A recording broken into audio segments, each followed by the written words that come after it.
नमस्कार दोस्तों, स्वागत है आपका आपके YouTube चैनल करेस्ट डे IQ में। आज हम 16 अक्टूबर 2020 की नेशनल करंट अफेयर करेंगे और यह वीडियो आने वाली दिल्ली पुलिस एग्जाम्स और ऑल अकॉर्डिंग एग्जाम के लिए अति महत्वपूर्ण है और इस वीडियो की PDF वीडियो के नीचे डिस्क्रिप्शन में मिलेगी।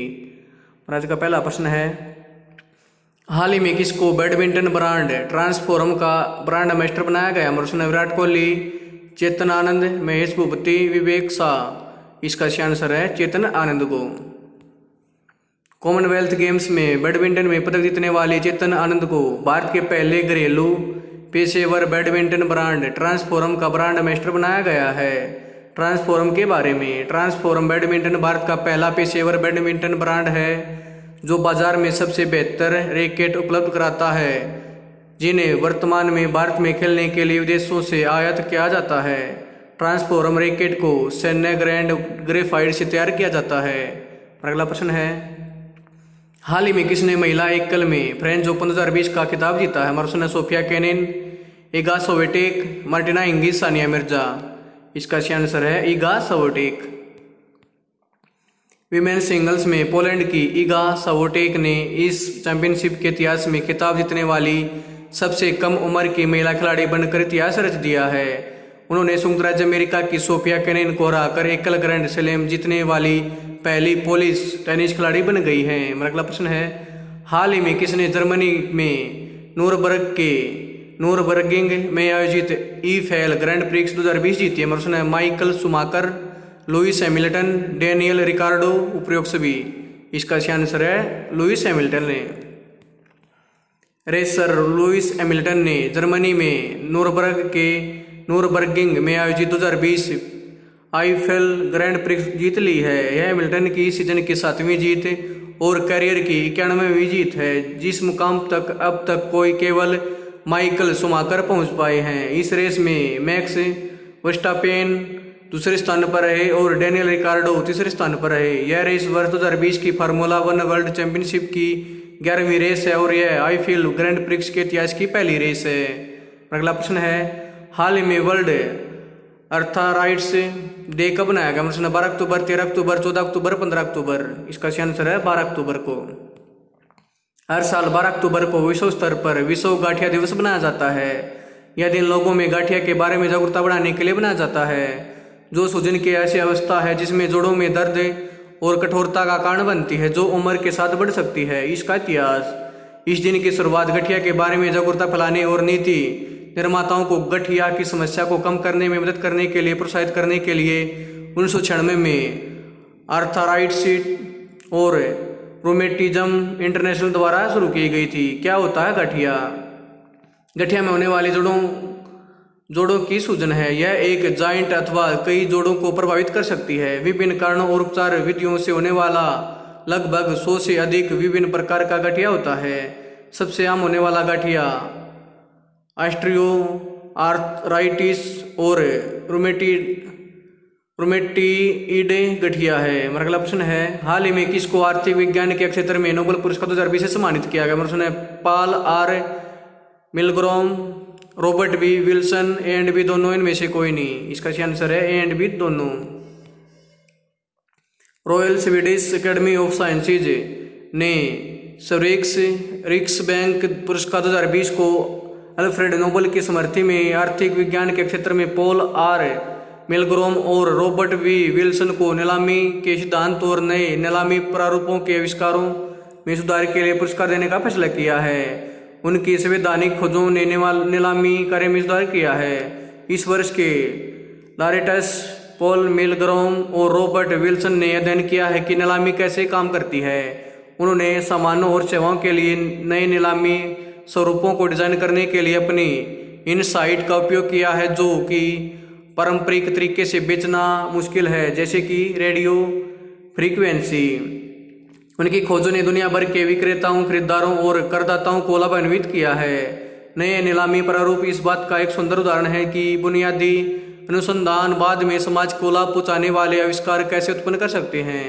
इस उदाहरण की असामान्य विशेषता यह है कि उन्हीं लोगों ने सिद्धांत और व्यवहारिक अनुप्रयोगों का विकास किया। नीलामी के बारे में लॉरेटस के ग्राउंड ब्रेकिंग रिसर्च से खरीदारों, विक्रेताओं और पूरे समाज के लिए बहुत लाभ हुआ है। पॉल आर मिलग्रॉम के बारे में। उनका जन्म 1948 में अमेरिका के ट्रेटाइड में हुआ था। स्टैनफोर्ड यूनिवर्सिटी, स्टैनफोर्ड अमेरिका से 1979 में उन्होंने पीएचडी की। शर्ली और लियोनार्ड एली जूनियर मानविकी और विज्ञान के प्रोफेसर, स्टैनफोर्ड विश्वविद्यालय यूएसए में। रॉबर्ट वी विल्सन के बारे में। उनका जन्म 1937 में अमेरिका के जिनेवा में हुआ था। 1963 हार्वर्ड विश्वविद्यालय कैम्ब्रिज संयुक्त राज्य अमेरिका से DBA की। एडम्स के प्रतिष्ठित मैनेजमेंट के professor Emirates, Stanford university USA. आर्थिक विज्ञान में नोबेल पुरस्कार का इतिहास। सन 1968 में सेवरेक्स रिक्स बैंक ने नोबेल पुरस्कार के संस्थापक अल्फ्रेड नोबेल की स्मृति में आर्थिक विज्ञान में पुरस्कार की स्थापना की। यह पुरस्कार 1968 में बैंक की 300वीं वर्षगांठ के अवसर पर सेवरेक्स रिक्स बैंक ने नोबेल फाउंडेशन द्वारा प्राप्त दान पर आधारित है। आर्थिक विज्ञान में पहला पुरस्कार 1969 में रगनार फ्रिक्सक और जॉन टीनबर्गन को दिया गया था। हमारा अगला प्रश्न है, हाल ही में किस राज्य सरकार ने राज्य के गरीब बच्चों को स्कूल किट वितरित करने के लिए जगन्नाथ विद्या कनुका नामक एक नई योजना की शुरुआत की है? और ऑप्शन उड़ीसा सरकार, आंध्र प्रदेश सरकार, बिहार सरकार, उत्तर प्रदेश सरकार। इसका सही आंसर है आंध्र प्रदेश सरकार। आंध्र प्रदेश के मुख्यमंत्री YS जगनमोहन रेड्डी ने राज्य के गरीब बच्चों को स्कूल किट वितरित करने के लिए जगन्नाथ विद्या कानुका नामक एक नई योजना की शुरुआत की है। इस योजना के लिए राज्य लगभग 650 करोड़ रुपए खर्च करेगा। योजना के तहत राज्य भर में 42,34,322 किट वितरित किए जाएंगे। इस योजना के तहत पूरे राज्य में कक्षा 1 से 10 तक के सरकारी स्कूल के छात्रों को स्कूल किट या विद्या कानुका प्रदान किए जाएंगे, जिसमें 3 जोड़ी यूनिफॉर्म, 1 जोड़ी जूते, 2 जोड़ी मोजे, 1 बेल्ट, पाठ्यपुस्तकों का 1 सेट, नोटबुक और 1 स्कूल बैग होगा। आंध्र प्रदेश के मुख्यमंत्री हैं YS जगनमोहन रेड्डी। इसके राज्यपाल हैं विश्वाभूषण हरिचंदन। अगला प्रश्न है, हाल ही में किसने कंज्यूमर खर्च बढ़ाने के उद्देश्य से सरकारी कर्मचारियों के लिए अवकाश यात्रा रियायत, कैश बाउचर स्कीम और स्पेशल फेस्टिवल एडवांस योजना की घोषणा की? प्रश्न है निर्मला सीतारमण, अमित शाह, प्रहलाद सिंह पटेल, डॉक्टर हर्षवर्धन। इसका सही आंसर है निर्मला सीतारमण ने। वित्त मंत्री निर्मला सीतारमण ने कंज्यूमर खर्च बढ़ाने के उद्देश्य से सरकारी कर्मचारियों के लिए अवकाश यात्रा रियायत, कैश बाउचर स्कीम और स्पेशल फेस्टिवल एडवांस योजना की घोषणा की है। उन्होंने उपभोक्ता खर्च और पूंजीगत व्यय के बारे में प्रस्तावों की भी घोषणा की। उपभोक्ता खर्च के तहत उन्होंने 2 प्रस्तावों की घोषणा की, LTC कैश बाउचर योजना और स्पेशल फेस्टिवल एडवांस योजना। अवकाश यात्रा रियायत कैश बाउचर स्कीम के बारे में, केंद्र सरकार के कर्मचारियों को 4 साल के ब्लॉक में अवकाश यात्रा रियायत मिलती है, जिनमें से एक उनकी पसंद की जगह और एक उनके मूल शहर अथवा या दोनों उनके मूल शहर के लिए। इसके तहत वेतन और पात्रता के तहत हवाई अथवा रेल किराया दिया जाता है। इसके अलावा 10 दिन के वेतन पर छुट्टी का भुगतान किया जाता है। हालांकि वर्तमान में चल रही कोविड-19 महामारी के कारण 2018 से 21 वर्ष ब्लॉक में कर्मचारी LTC का लाभ नहीं उठा पाएंगे। 2018 से 21 के दौरान एक LTC के बदले कर्मचारियों को नकद भुगतान किया जाएगा। अवकाश नकदीकरण पर पूर्ण भुगतान होगा और पात्रता की श्रेणी के आधार पर 3 स्लैब के अनुसार किराया का भुगतान किया जाएगा। इसके अलावा किराया भुगतान पर कोई टैक्स नहीं लगेगा। इस योजना का विकल्प चुनने के वाले एक कर्मचारी को LTC वाउचर स्कीम में 31 मार्च 2021 से पहले छुट्टियों के बदले कर्मचारी रेल या हवाई किराए के 3 गुना के बराबर वैल्यू का गुड्स अथवा सर्विसेज खरीदना होगा। इन वाउचरों का इस्तेमाल सिर्फ ऐसे गुड्स अथवा सर्विसेज के लिए किया जा सकता है जिन पर 12% या उससे ज़्यादा GST लगता है। कर्मचारियों को उनके खर्च के साथ GST बिल भी पेश करना होगा। वित्त मंत्री ने कहा कि अगर केंद्र सरकार के कर्मचारी इस विकल्प चुनते हैं तो इस योजना पर 5,675 करोड़ रुपए खर्च होंगे। हालांकि PSP और PSU कर्मचारियों के लिए इसकी लागत 1900 करोड़ रुपए होगी।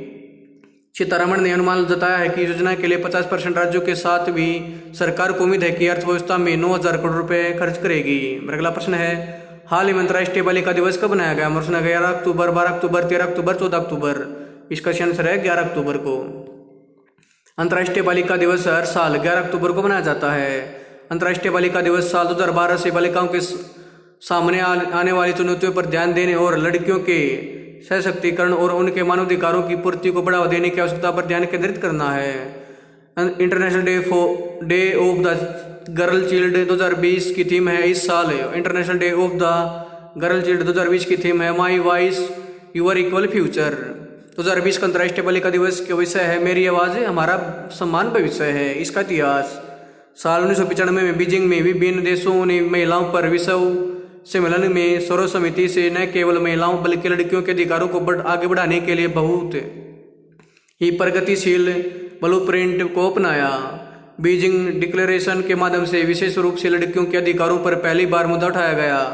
संयुक्त राष्ट्र महासभा ने 19 दिसंबर 2011 को लड़कियों के अधिकारों और दुनिया भर में लड़कियों के सामने आने वाली अनोखी चुनौतियों को पहचानने के लिए 11 अक्टूबर को बालिका के अंतर्राष्ट्रीय दिवस के रूप में घोषित करने का संकल्प 66/170 को अपनाया। हमारा अगला प्रश्न है, हाल ही में किसने वीडियो कॉन्फ्रेंसिंग के माध्यम से स्वामित्व योजना के तहत संपत्ति कार्ड के वितरण कार्यक्रम का शुभारंभ किया? हमारा अमित शाह, नरेंद्र मोदी, डॉक्टर हर्षवर्धन, इनमें से कोई नहीं। इसका सही आंसर है नरेंद्र मोदी।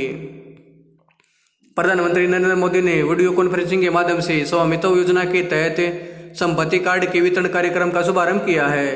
ग्रामीण क्षेत्रों में उन्नत तकनीक प्रौद्योगिकी के साथ गांवों का मानचित्रण और सर्वेक्षण एक केंद्रीय क्षेत्रीय योजना है, जिसे अप्रैल 2020 में ग्रामीण क्षेत्रों में ग्रामीण घरों के मालिकों को आवासीय संपत्तियों के दस्तावेज के अधिकार प्रदान करने और संपत्ति जारी करने के लिए शुरू किया गया था। इसके लाभ स्वामित्व योजना पंचायती राज प्रणाली को मजबूत करने में मदद करेगी, जिसके लिए पिछले 6 वर्षों से प्रयास किए जा रहे हैं।